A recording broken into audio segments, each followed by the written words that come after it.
मैं रेणु मिश्रा, हिंदी अध्यापिका। बच्चों, आज हम कक्षा 4 विषय हिंदी में हिंदी व्याकरण के अंतर्गत पत्र लेखन के बारे में चर्चा करेंगे कि पत्र लेखन क्या होता है, कितने प्रकार का होता है और उसके प्रारूप के बारे में हम चर्चा करेंगे। आइए सबसे पहले ये देखते हैं कि पत्र क्या होता है। बच्चों, पत्र लिखित भाषा का एक रूप है। वर्तमान समय में संचार के नए नए साधनों के होने के बावजूद पत्र आज भी संचार का एक महत्वपूर्ण साधन है। इसके द्वारा हम दूर रहने वाले अपने मित्रों, रिश्तेदारों, प्रियजनों और अन्य लोगों तक अपनी बात पहुंचा सकते हैं। बच्चों, आज आधुनिक युग में हमें अपनी बातों को एक दूसरे तक पहुंचाने के बहुत सारे साधन हो गए हैं, जैसे मोबाइल है, कंप्यूटर है, ईमेल है, व्हाट्सएप के थ्रू हम एक दूसरे से बात कर सकते हैं। लेकिन पत्र भी एक महत्वपूर्ण संचार का माध्यम है और वो आज भी हम प्रयोग में लाते हैं। आइए अब ये देखते हैं कि पत्र के प्रकार कितने होते हैं। बच्चों, पत्र के 2 प्रकार होते हैं। पहला है अनौपचारिक पत्र और दूसरा है औपचारिक पत्र। यानी कि पत्र के 2 प्रकार होते हैं, पहला अनौपचारिक और दूसरा औपचारिक। आइए अब ये देखते हैं कि इनकी परिभाषा क्या है। बच्चों, सबसे पहले हम ये देखते हैं कि अनौपचारिक पत्र किसे कहते हैं। इन्हें घरेलू या व्यक्तिगत पत्र भी कहते हैं। ये अपने प्रियजनों, मित्रों, प्रियजनों, परिजनों आदि को लिखे जाते हैं। बच्चों, ये जो औपचारिक पत्र है, यह अपने मित्र, भाई बहन, माता पिता, दादा दादी, नाना नानी आदि को आप लिख सकते हैं। ये अनौपचारिक पत्र के अंतर्गत आते हैं। इसके अंतर्गत निमंत्रण, सूचना, संदेश आदि ये सारी चीज़ें भी अनौपचारिक पत्र के अंतर्गत आते हैं। दूसरा है औपचारिक पत्र। इन्हें हम बाहरी पत्र भी कहते हैं। ये पत्र उन लोगों को लिखे जाते हैं जिनसे हमारा कोई परिचय या जान पहचान नहीं होती है। ऐसे पत्र विद्यालय के प्रधानाचार्य, संपादक, पुस्तक विक्रेता आदि को लिखे जाते हैं। आइए अब ये देखते हैं बच्चों कि पत्र लिखते समय हमें किन बातों को ध्यान देना चाहिए। बच्चों, पत्र लिखना एक कला है, अतः पत्र लिखते समय हमें कुछ बातों को ध्यान में रखना आवश्यक है। जैसे पत्र की भाषा सरल, सहज और स्पष्ट होनी चाहिए। पत्र में लिखे वाक्य छोटे छोटे और अर्थपूर्ण होने चाहिए। पत्र में आपकी जो लिखावट है, राइटिंग है, वो साफ और सुंदर होनी चाहिए। विराम चिन्हों यानी कि पंक्चुएशन का उचित प्रयोग होना चाहिए, अन्यथा पूरे पत्र का अर्थ बदल जाएगा। जिसको पत्र लिखा जा रहा है उसके लिए उचित संबोधन यानी कि हम जब किसी को एड्रेस करते हैं कि प्रिय, प्यारे, तो उस संबोधन का प्रयोग करना चाहिए। औपचारिक पत्रों में संबोधन के तौर पर मान्यवर, महोदया, महोदय आदि का प्रयोग करना चाहिए। जैसे आप अगर अपने स्कूल के प्रधानाचार्य को लिखते हैं तो इंग्लिश में आप रिस्पेक्टेड प्रिंसिपल, मैम या सर लिखते हैं, उसी तरीके से आप हिंदी में महोदय या महोदया लिखेंगे।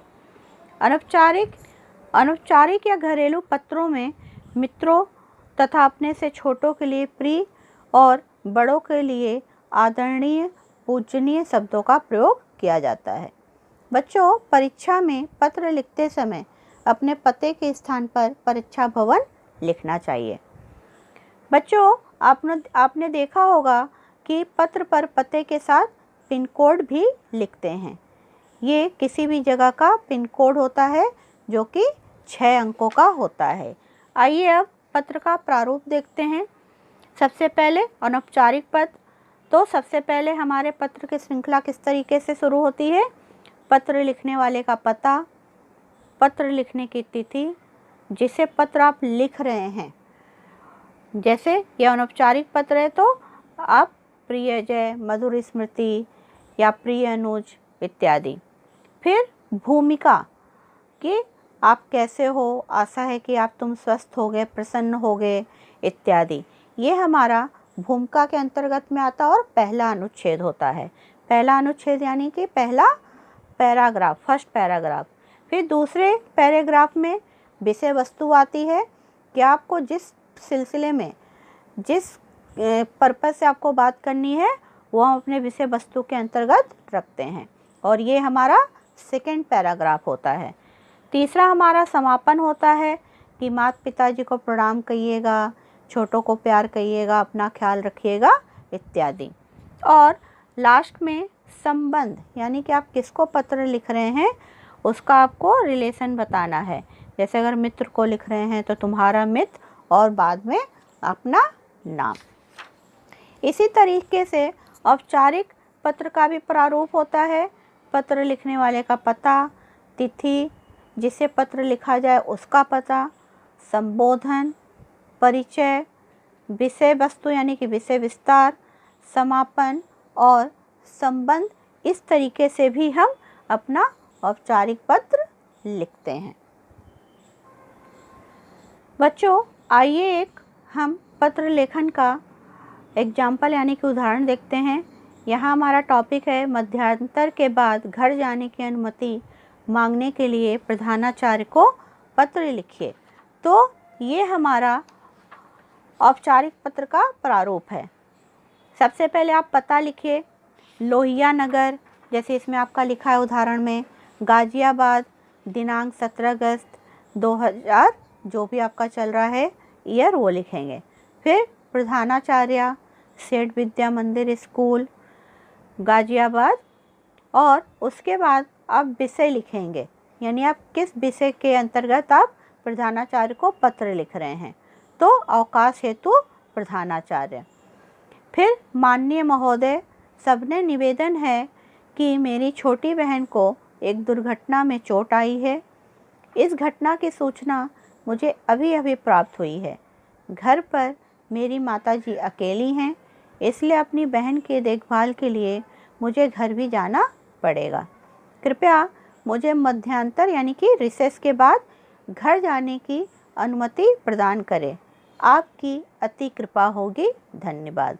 आपका आज्ञाकारी शिष्य, और जो आपका नाम है आप वो लिखोगे, आप किस स्टैंडर्ड में हैं, किस डिवीज़न में हैं, वो सारी चीज़ें आप यहाँ पर इंडिकेट करेंगे। तो बच्चों, आपने देखा कि किस तरीके से हम औपचारिक पत्र लिखेंगे अपने प्रिंसिपल को।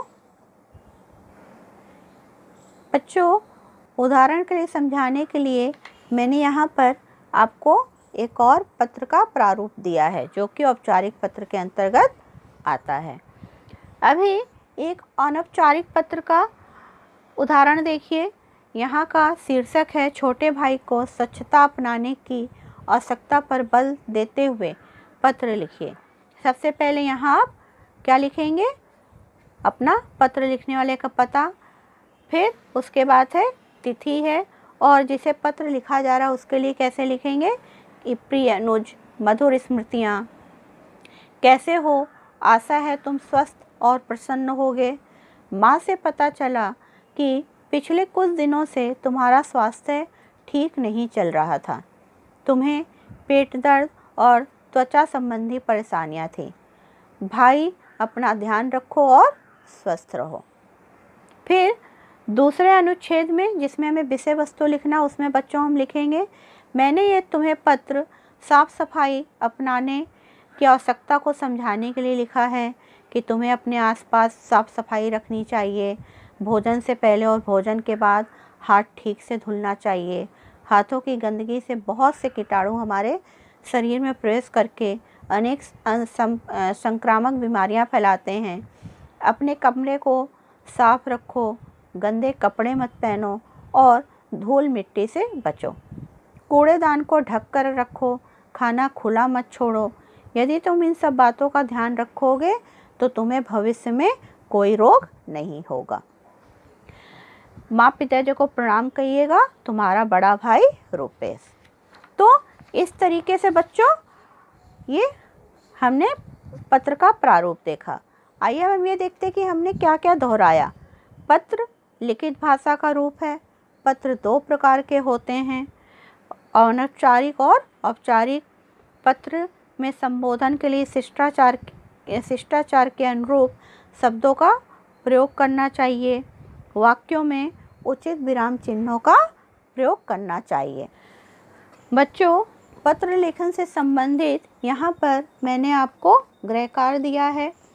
ये जो गृहकार में आपको पत्र लेखन का टॉपिक दिया गया है, शीर्षक दिया गया है, इससे आप अपने नोटबुक में लिखेंगे और वीडियो में और भी जो 2 पत्र लेखन दिए गए उसे भी आप अपनी नोटबुक में लिखेंगे। धन्यवाद।